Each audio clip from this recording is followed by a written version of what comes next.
Welcome to Gridiron. I'm your host, LJ, and I'm joined by my three other friends, Matt, Michael, and Brayden. We're thrilled to bring you our very first episode. For our very first episode, we're covering some of our hot takes. That's right, LJ. Stop. Redo that. You blended it really fast together. Say, we're thrilled. And then, pause or something, but make it sound more like you mean it. And you're not just reading it off a page. Go. Welcome to Gridiron. I'm your host, LJ, and I'm joined by my three other co-hosts, Matt, Michael, and Brayden. We're thrilled to bring you our very first episode today. For our very first episode, we are covering some of our hot takes. That's right, LJ. We can't wait to take a dive into some valuable insights with our listeners. Now, before we get started, let's introduce ourselves. I'm your host, Little James, aka LJ, and I've watched and played football since I was only 7 years old. And I'm Matt. I've been a football fan for as long as I can remember, and my favorite team is the Buffalo Bills, and I'm ready for another season of disappointment. My name is Michael, and I love football more than any other sport. My favorite Say that again. I love football more than any other sport. Say it like you mean it. Like, I love football more than anything. My name is Michael, and I love football more than any other sport.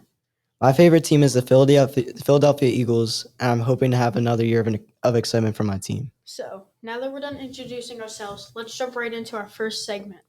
To get things going, let's start with an icebreaker. Who is your favorite football player from any period and why?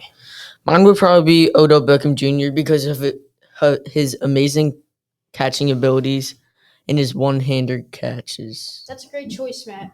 I would have to go with Lamar Jackson because of how he can roll out of the pocket and still throw perfect passes. How about you, Brayden? Who's your favorite player and why is he yours?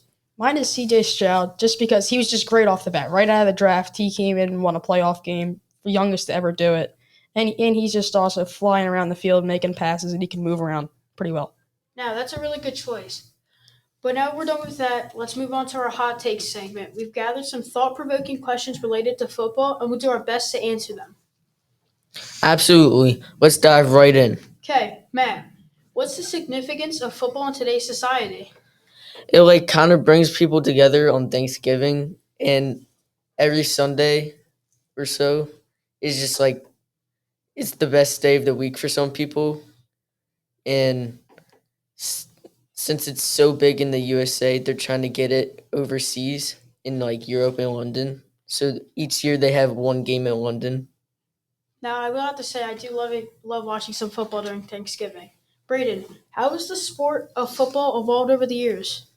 It's evolved because way back when 1900, it used to be a running game. People would build their team around their running backs. Say like Jim Brown or Bo Jackson run around breaking tackles for 80-yard run touchdowns.